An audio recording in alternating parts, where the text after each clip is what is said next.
Hello, Kate here. A couple weeks ago, I posted a video on how to lay underlayment in the basement. I'm going to figure out how to do it and I'll post a link up here in a second. Now I'm going to show you how to lay laminate flooring. One thing I want to point out is that when you purchase your laminate flooring, make sure you don't install it the same day. You want to give it a couple days to acclimate into the same room conditions that you'll be installing it in. If you haven't already, make sure you hit that subscribe button down there, okay? Now, here's a list of tools and materials you'll need for this project.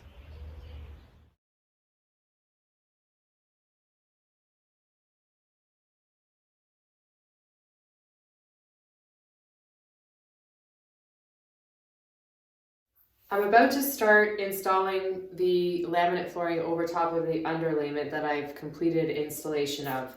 But what I did is I cut off the tongue on that first piece, okay? And then I'm gonna put a spacer in between the wall and here just to make room for expansion, because you don't want the floor to buckle and you certainly don't want space either. So you don't wanna make it too big of a space. I think I'm gonna be doing about 1/8 of an inch as far as spacing between the wall and the laminate flooring. Now, because there's some tricky angles in this room, I'm using an angle finder so that I can get the most accurate cuts.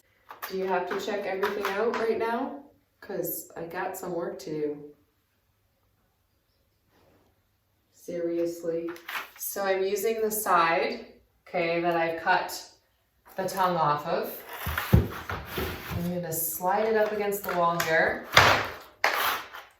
and then I'll be using these pieces here that I cut up just to space it out in between the wall and the first piece. They might fall, I'll just put them back if they do. On a side note, I've had these boards in the basement acclimating for the last 4 days. I think you really only need 2 days in the room you'll be installing them. For the second piece along the wall, again, I've got the spacer here, and you kind of slide it underneath the tongue, push it, and then just snap it. And apparently I will have to add my spacers back in, but it's fine. It's not like they have to stay there the whole time. You can always push it up against the wall as you're going to. Piece number 3.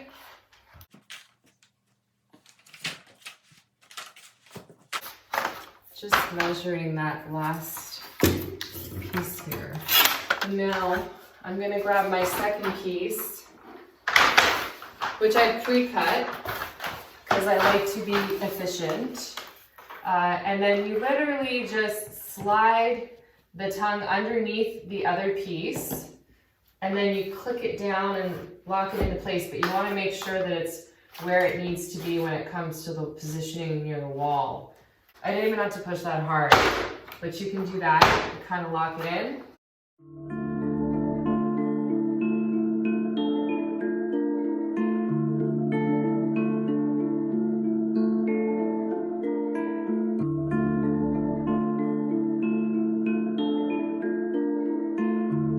Okay, I got the first 2 rows in, which I gotta tell ya was a doozy. They kept moving around. The first 4 or 5 pieces, I was probably ready to lose my noodle.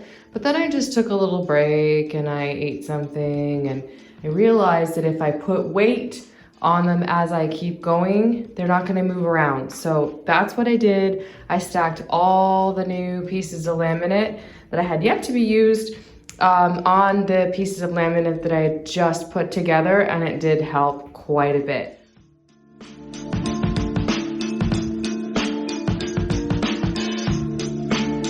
One thing I want to point out as I go is any sort of damaged pieces. So with laminate flooring, sometimes you'll pull them out of the box and there'll be like a corner that's, you know, torn or whatever, or has chipped off, I should say. So what I do for these ones is I'll save them for the starter row so that I can just slice off, you know, 6 or 7 inches off the top and use that as one of my starter pieces.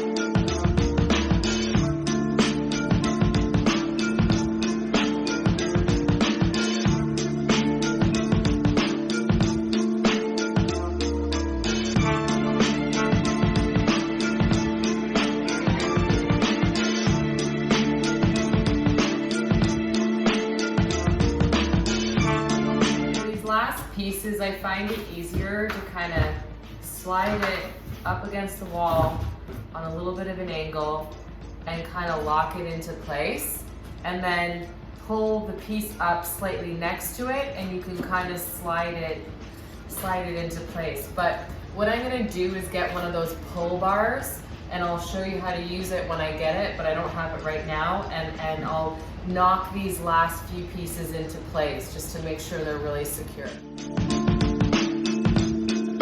If you mess up on a cut, don't throw the piece away. Put all those pieces aside because you will always be able to use them for edges or whatever it may be. Here's a perfect example. I did a little bit of a boo-boo here. I cut it a little bit too wide. The baseboard wouldn't quite cover it around the door frame, but I kept it, and I'll be using this as the end piece because if you cut this in half here, you can't attach a piece to it. It's got to be finishing on the wall. So keep that in mind. Be very strategic about how you make your cuts and how you use the pieces. Okay, I got myself a pull bar, which makes this job so much easier. So make sure that you have that on hand when you start your project.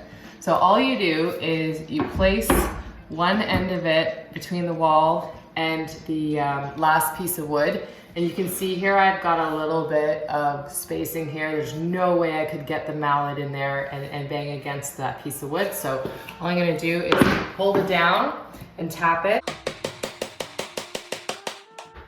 And now that spot is closed. Now I'm gonna get this last piece in for my second last row. And so pop it into place. I'm gonna lift this board slightly so I can pair them. Hold it in place, tap it lightly.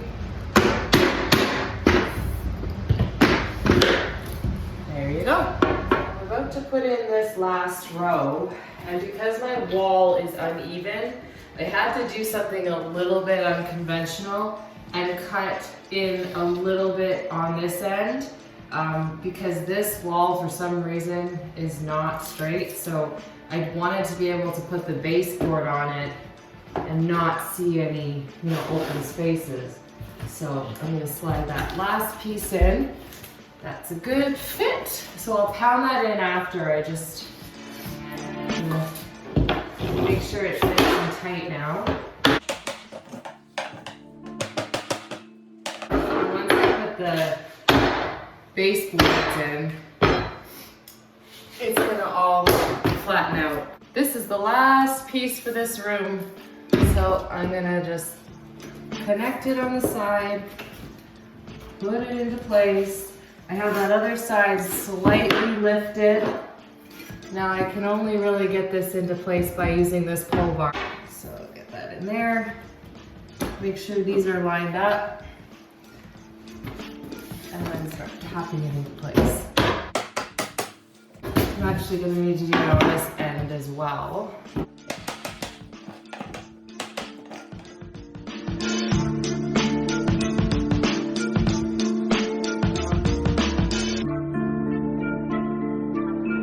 Okay, here is the finished product. The baseboards were done with MDF board. I painted all the walls, patched everything, added some of my paintings available on Etsy. And this room will be storing some of my exercise equipment. Now on this wall, I'll be adding a TV, and then this room will be complete. I hope you found this video helpful. If you did, make sure you hit that subscribe button down there. You can also follow me on Instagram at KDA_designs. Thank you for watching.